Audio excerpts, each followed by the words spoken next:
BJP की रहेगी। जब तक बीजेपी की गवर्नमेंट आई है, आरएस के लोग हावी हो गए, हमारे बच्चों को मारा जा रहा है। जितेंद्र मेघवाल को पूछ रखने पे मार दिया जाता है। मैं पढ़ता था हाथरस के एमजी पॉलिटेक्निक में, तो वहाँ पर ढेर सारे सवर्ण लोग, मनुवादी लोग थे। वहाँ पर एक नेम था, शेड्यूल कास्ट और बैकवर्ड के लोग बाद में खाना खाएंगे, पहले ब्राह्मण ठाकुर बनिया खाएंगे, और जब बाद में बचता था तो उसमें नमक मिला देते थे, उसमें बालू मिला देते थे। फिर हम देखते थे, हमने कहा, एक लड़के से हमारा साथी था, हमने कहा ऐसे जुल्म कब तक होता रहेगा।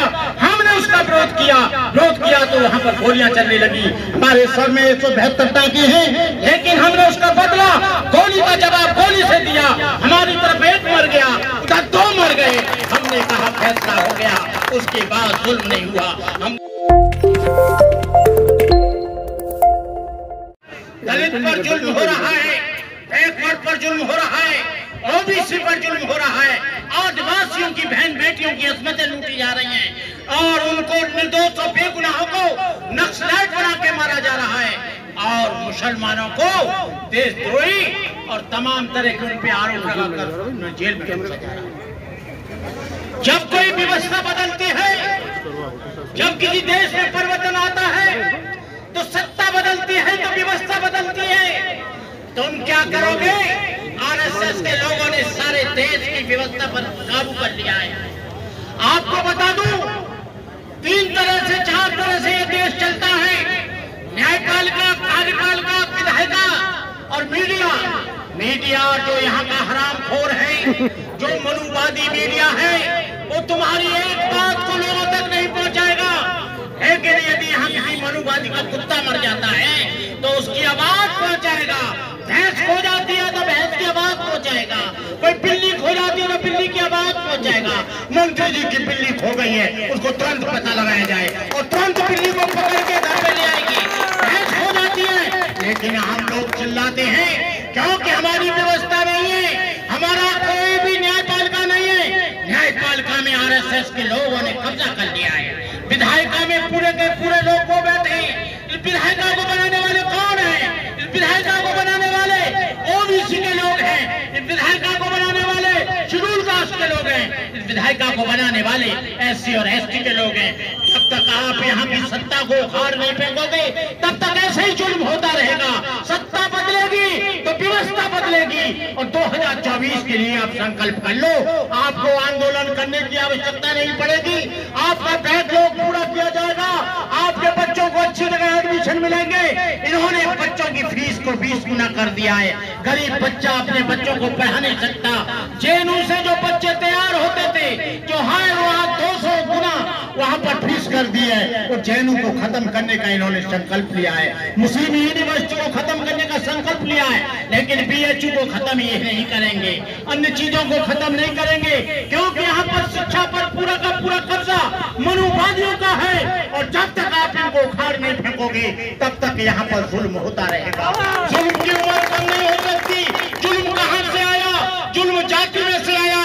जब तक जाति रहेगी, तब तक यहाँ जुल्म रहेगा। जुल्म की उम्र कम नहीं होती। वक्त जिहाद है, सभी रक्स का नहीं। वक्त जिहाद है, सभी रक्स का नहीं। वो खून का कतरा किसी के हक का नहीं। बुलावा सरफरोशों का हुआ आखिर है, मैदान जानदारों का मर्जी इसका नहीं। तुमको बलिदान देने की जरूरत है, तुमको आहुति देने की जरूरत है, तुमको कुर्बान होने की जरूरत है। जब तक ये समाज सारे बच्चे कुर्बान हुए, तो इन्होंने SC/ST एक्ट को वापस लिया। यहाँ पर रोजाना बदलाव होते हैं।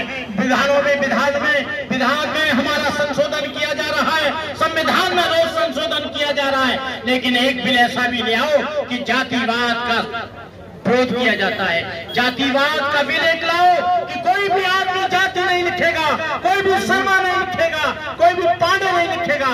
लेकिन ये लाएंगे नहीं, क्योंकि उसमें इनकी मौज मस्ती है, उसमें इनका कल्याण है। मैं कहना चाहता हूँ कि आप लोग, जब तक ये व्यवस्था पर बीजेपी की रहेगी, जब तक बीजेपी की गवर्नमेंट आई है, आरएस के लोग हावी हो गए, हमारे बच्चों को मारा जा रहा है। जितेंद्र मेघवाल को पूछ रखने पे मार दिया जाता है। इंद्र मेघवाल को पानी पीते पे कत्ल कर दिया जाता है। अनेकों बहनों के साथ बलात्कार किया जाता है।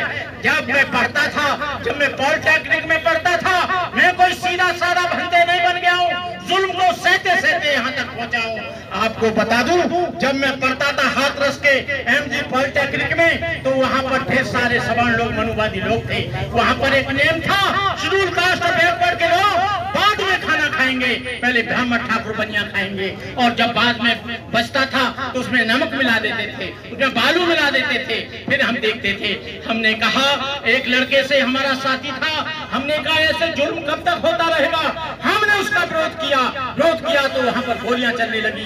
हमारे सर में 172 टांकी हैं, लेकिन हमने उसका बदला गोली का जवाब गोली से दिया। हमारी तरफ एक मर गया, उधर 2 मर गए।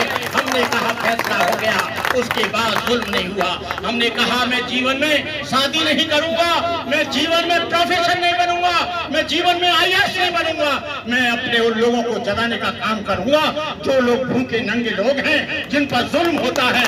मैं शिक्षा के लिए काम करूंगा, मैं स्वास्थ्य के लिए काम करूंगा। ये बेईमान लोग 135 से 140 लोग बैठे हैं पार्लियामेंट में, लेकिन एक भी रिजर्व सीट से जाता है, एक भी नहीं बोलता है।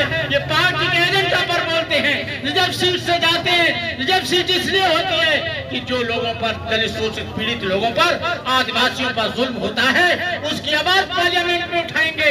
ये 2024 में आए, इनका घुटना खींच लेना, इनकी चड्डी डाल लेना, इनके कपड़े फाड़ देना, इनको अपने बीच में मत आने देना। मैं कहना चाहता हूँ ऋतु बहन, तुमको मिलेगा इंसाफ। हम लोग आपके साथ हैं, समाज आपके साथ है। देखते हैं कैसे ये केवल अभी तो यहाँ हुआ है प्रदर्शन, पूरे देश के कोने कोने में होगा, उत्तर प्रदेश में होगा, झारखंड में होगा, हरियाणा में होगा, पंजाब में होगा, उत्तर प्रदेश में होगा, हर जगह ये आंदोलन होगा। मैं इन्हीं शब्दों के साथ आप लोग नौजवानों से मैं रियाज लेता हूँ, तू इधर उधर की बात न कर, तू इधर उधर की बात न कर। ये काफिला क्यों लुटा? क्योंकि तेरा चोर और लुटेरों से था वास्ता। मुझे उनसे कोई गिला नहीं, मुझे दुख है तेरी धोखेबाजी पर, तेरे फरेब पर, तेरी गुंडागिरी पर, तेरे तमाम तरह के तेरी गुनाहों पर। कहने का मतलब यह है कि हम लोग उनको सपोर्ट कर देते हैं, वो चुनकर आ जाते हैं। आप पर जुल्म होता है, 5 किलो अनाज देते हैं, 5 किलो अनाज में सारी देश की सत्ता पर काबिज हो जाते हैं। वो झूठे वादे करते हैं, 15 लाख आएगा, 20 लाख आएगा, 2 रुपया भी अकाउंट में नहीं आता है। जितना बड़ा झूठा और जितना बड़ा झूठ बोलने वाले ये लोग हैं, उतना और कोई नहीं। मेरा इन्हीं शब्दों के साथ मैं तमाम बहनों को, तमाम नौजवानों को, तमाम लोगों को मैं अपनी तरफ से बधाई देता हूं। जब तक है ये चांद सितारे, जब तक है धरती अंबर, भारत ऋणी रहेगा उसका, अमर रहेगा अम्बेडकर। एक लड़ाई और है कि संविधान को बचाओ तो भारत बचेगा, संविधान को बचाओ मुसलमान बचेगा, संविधान को बचाओ ये देश बचेगा, संविधान को बचाओ तो दलित बचेगा। आप संविधान को बचाए रखना, ये दूसरा हिंदू राष्ट्र मत बनने देना। हिंदू राष्ट्र कैसे बनेगा?